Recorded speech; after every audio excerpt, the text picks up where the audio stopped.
Bonjour à tous, ici Gabriel Gélina pour le Guide de l'auto. Bienvenue en Californie, dans la magnifique région de Palm Springs, pour ce premier contact avec la toute nouvelle BMW i7. Donc, il s'agit ici d'une berline de grand luxe, la première à motorisation électrique du constructeur bavarois. Alors maintenant, sur cette route de montagne, j'ai mis la voiture en mode sport. Vous entendez peut-être aussi le son que BMW a développé de concert avec Hans Zimmer pour les sonorités de ce modèle à motorisation électrique. Alors évidemment, la i7 est animée par deux moteurs électriques. La puissance totale de ces deux moteurs est 536 chevaux. Le couple maximal, 550 livres-pieds. Ça nous donne, par exemple, un 0-100 en à peu près 5 secondes pour cette voiture, ce qui est quand même remarquable, compte tenu du fait qu'elle pèse 2684 kg. Maintenant, ce qui est remarquable, c'est que même si la voiture est très lourde, on ne le sent pas vraiment au volant. La voiture est vraiment très bien équilibrée. La répartition des masses est presque idéale, presque de 50-50. En fait, elle est de 50,8 sur le train arrière et donc de 49,2 sur le train avant, donc très près d'une répartition de poids idéale. Alors hier, j'ai conduit la BMW série 7 à moteur à essence, évidemment la 760 avec le V8 biturbo. Évidemment, le moteur V8 fait en sorte qu'il y a plus de poids sur le train avant de cette voiture-là. Donc la répartition des masses de 55% à l'avant, 45% à l'arrière. Et ça a une incidence sur le comportement de la voiture au travers des virages. Maintenant, en mode sport, j'aurais peut-être préféré avoir un volant qui est un peu plus ferme. Et aussi, je trouve que la pédale de frein est un petit peu spongieuse, mais somme toute, c'est une voiture qui se conduit remarquablement bien sur une route sinueuse. Et on ne s'attend pas à ça. Je m'attendais à ce que que je sente vraiment la masse, que je sente vraiment le poids de cette voiture, 2684 kg encore une fois. Mais c'est pas le cas. La voiture se comporte comme si elle était beaucoup plus légère qu'elle ne l'est en effet. Et donc, c'est vraiment, ça c'est une belle surprise. Ce qui rend la voiture aussi agile aussi dans ces virages qui sont parfois serrés, c'est évidemment le fait qu'elle est équipée d'une direction active aux 4 roues, donc les roues arrière se tournent de façon à permettre à la voiture de mieux s'inscrire sur la trajectoire idéale en virage. Et ça, ça aide beaucoup à la maniabilité, encore une fois, à ce sentiment qu'on est vraiment bien en contrôle de la voiture.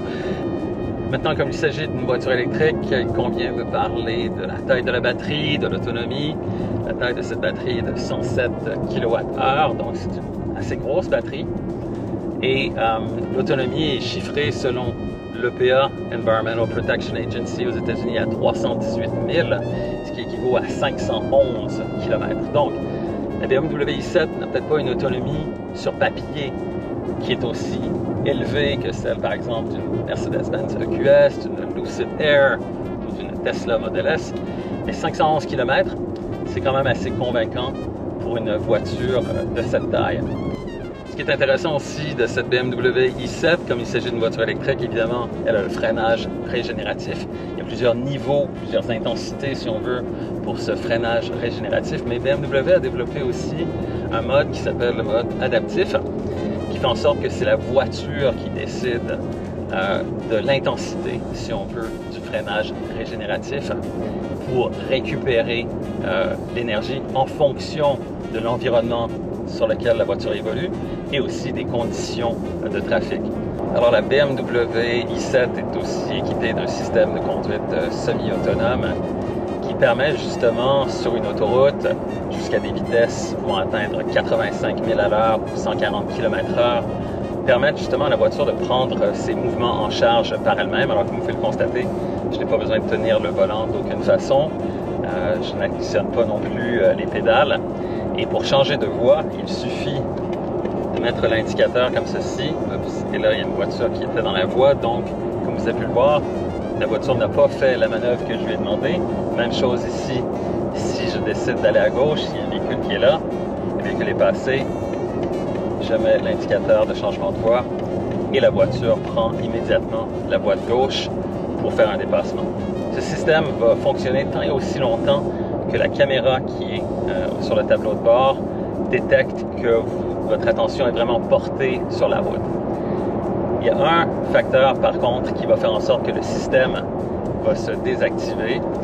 C'est que si vous portez des lunettes soleil, certaines lunettes soleil, comme celles-ci qui sont polarisées, si je les mets sur mon visage en ce moment, là, à partir de ce moment-ci, la voiture n'est plus en mesure de détecter mon regard. Et là, tout de suite, j'ai un signal lumineux et auditif qui me demande de reprendre le contrôle de la voiture, donc de reprendre le volant en main. Aussi, côté châssis, cette BMW roule sur des suspensions pneumatiques adaptatives à l'avant et à l'arrière. Et sur notre voiture d'essai, aujourd'hui, on a des jantes de 21 pouces, chaussées de pneus Pirelli P0.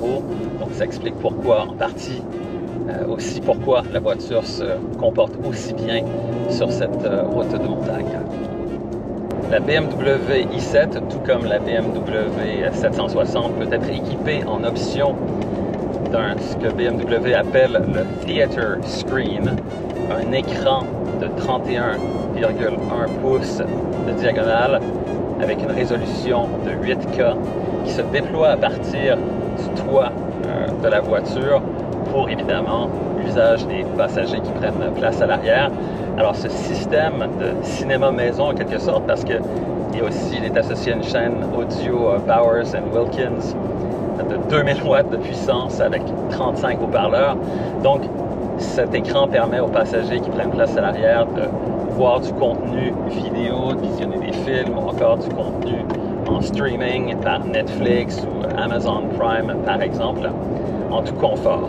Par contre, lorsque les passagers qui sont assis à l'arrière décident d'avoir cette option, en fait, décident d'activer le Theater Screen, le conducteur ne voit plus du tout ce qui se passe derrière la voiture parce que le rétroviseur central ici est complètement obstrué.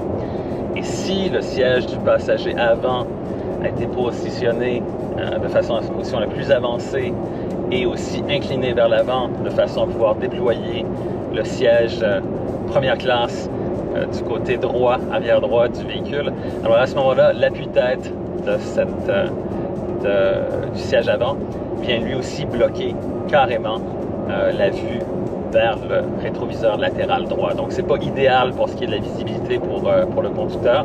De ce côté-là, ça aurait été intéressant que BMW se serve de la caméra de recul pour pouvoir projeter les images de cette caméra dans le rétroviseur central, ce que Cadillac fait notamment, mais malheureusement, ce n'est pas disponible. Alors la BMW i7 ne sera pas la seule voiture à motorisation électrique du groupe BMW à profiter de cette architecture, parce qu'on sait évidemment que Rolls-Royce fait partie du portefeuille des marques du groupe BMW.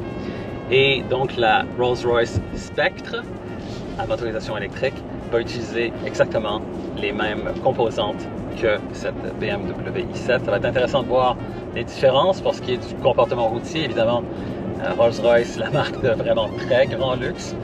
Donc, ça va être intéressant de voir quelles vont être les différences entre cette i7 et la Spectre de Rolls-Royce.